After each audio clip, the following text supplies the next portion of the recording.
It was a day off from the conference. I started off with catching up with my TikTok sister here, Moana Solomona. This is her trying to open this car when her car was the one at the back.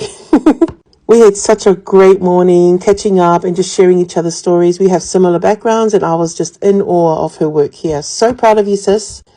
I then made my way over to my brother Peter's house with his wife Rachel and kids, and we had Sunday kongai. Look at this food. As you can already imagine, I had to have a nana nap after this. So we had lunch, we had dessert, and then I had a good 40-minute food coma nap.